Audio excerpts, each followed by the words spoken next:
안녕하세요. 의과학자 불란햄스터입니다. 자, 연휴가 시작이 되었습니다. 비록 길지는 않지만 5월 5일 어린이날도 있고요. 또 다음 주 화요일에는 어버이날도 있어요. 자, 여러분들 부모님께 작은 정성이라도 보내는 그런 착한 자식들이 되었으면 좋겠습니다. 자, 오늘은요, 여러분들께 그 독심술에 대한 거를 한번 이야기를 해보려고 합니다. 제가 지금 책 하나를 가지고 있거든요. 우연히 제가 그 서점에 가서 책들을 이렇게 보고 있을 때 유일하게 눈에 띄었던 책 중에 하나인데요. 나이토 요시히토라는 일본 분이 저술한 책입니다. 궁극의 독심술이라는 책인데요.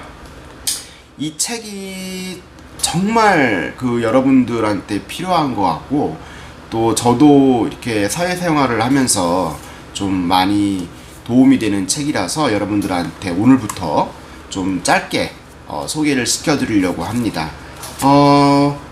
지금 표정 말투 동작만 보고도 상대를 꿰뚫는 궁극의 독심술이라는 책을 가지고 있는데요. 여기 내용을 보면은 우리가 또 상대방과 대화를 하면서 그 상대방의 표정이라든가 말투라든가 동작, 행동 이런 것들을 보면은 그 사람이 현재 어떠한 심리 상태이고 어떠한 의중을 가지고 있는가라는 거를 좀 쉽게 캐치해낼 수 있는 그런 방법들을 우리가 알려주고 있습니다. 오늘은요, 상대의 눈을 적당히 보는 그 방법에 대해서 한번 책에 나와 있는 내용을 소개시켜 드리려고 합니다.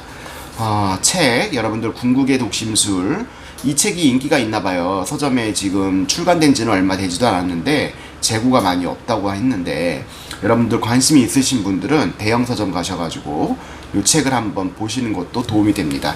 그러나 이제 제 영상을 보시는 분들은 굳이 책을 안 사셔도 제가 조목조목 짚어드릴 테니까 제 영상과 함께 궁극의 독심술 책 한 권을 독해하는 그런 시간을 한번 가져보는 것도 좋을 것 같아요.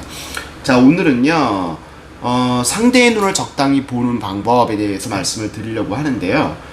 키워드가 뭐냐면 상대방의 시선을 피하는 기술이다, 이런 얘기입니다. 자, 상대의 눈을 적당히 바라보라는 얘기는 너무 상대방을 이렇게 막 이렇게 막 대놓고 막 보면은 상대방이 엄청 부담스럽겠죠, 그죠? 그래서 이 상대방의 시선은 우리들에게 어떤 스트레스를 준다는 것이 이 작가의 해설이에요. 한번 읽어볼게요. 독심술의 핵심은 상대를 정확하게 관찰하는 거라고 얘기를 하고 있습니다. 자, 그러나 지나치게 응시하는 것은 좋지 않다. 왜냐하면 응시로 인해서 상대의 기분이 동요될 때도 있기 때문이다라는 얘기죠. 그러니까 쉽게 말해서 상대방을 너무 또렷하게 쳐다보거나 너무 이렇게 자세히 이렇게 눈을 막 이렇게 보다 보면은 상대방이 어떻게 생각을 하겠어? 되게 불안하고 또 부담스럽고, 왜 나한테 왜 그러지? 내가 뭐 잘못한 거 있나? 이런 생각을 갖게 될 수도 있겠죠. 너무 빤히 바라보면 상대가 긴장했다는 사인을 보낼 수도 있다고 합니다. 이때 상대는 본인이 잘못한 것도 없고 딱히 거짓말한 것도 없는데도 불구하고 긴장을 하게 되는 거죠. 이쪽의 응시가 긴장의 원인이 됐을 뿐입니다. 나는 비록 잘못한 게 아무것도 없는데 상대방이 왜 나를 그렇게 쳐다보지? 나를 왜 이렇게 너무 이상하게 쳐다보지? 너무 또렷하게 쳐다보는 거 아니야?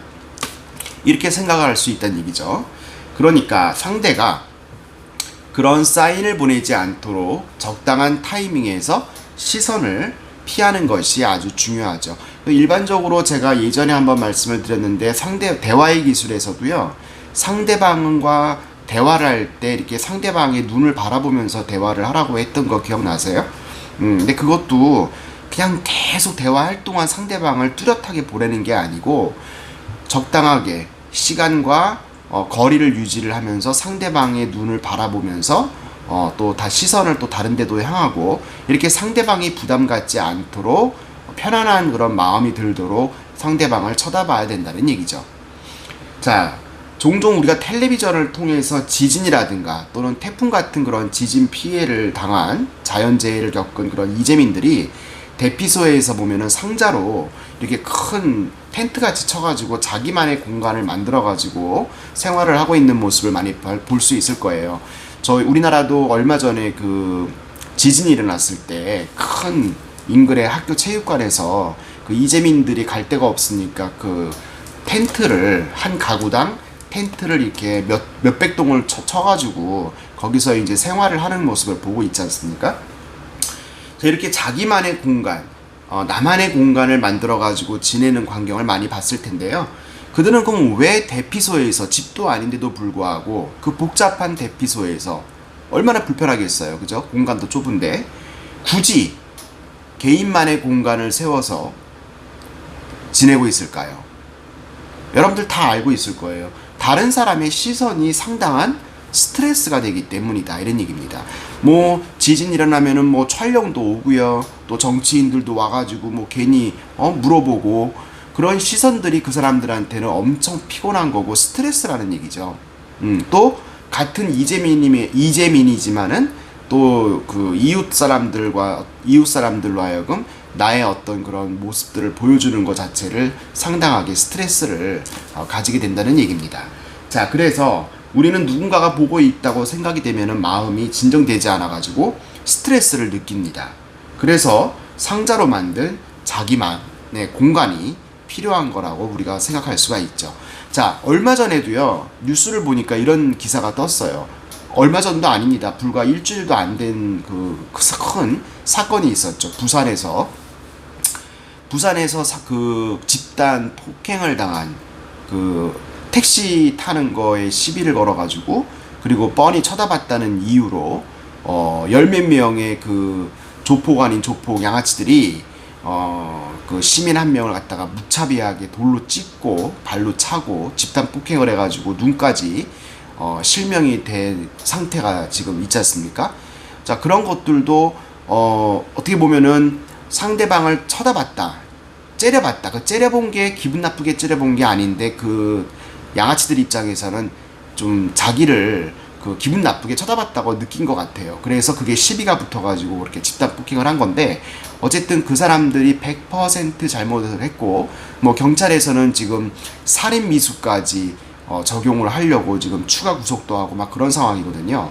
근데 이렇게 상대방을 쳐다본다는 것이 부담스럽게 느낄 수가 있다는 얘기입니다. 그만큼 그것이 얼마나 큰 스트레스가 될 수 있는 거고, 그러나 그런 상황들이 자기 감정을 통제하지를 못하게 되니까 그렇게 불상사가 일어나는 것이죠. 설마 뭐 그 피해자가 상대방을 뭐 째려봤겠습니까? 모르지만, 자세한 거는 모르지만, 어쨌든 간에 상대방을 쳐다본다는 것 자체를 우리가 일상생활 속에서 참 신중하게 해야 되겠구나. 행동 하나하나를 중요한 거라고 우리가 얘기할 수가 있겠어요.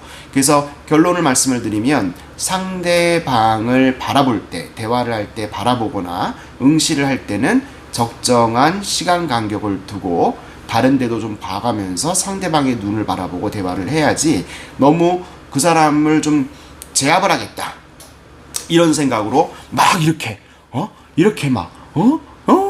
이렇게 보면은 되겠어요, 안 되겠어요? 불상사도 일어날 수 있다는 거를 여러분들한테 알려드리려고 이 얘기를 합니다.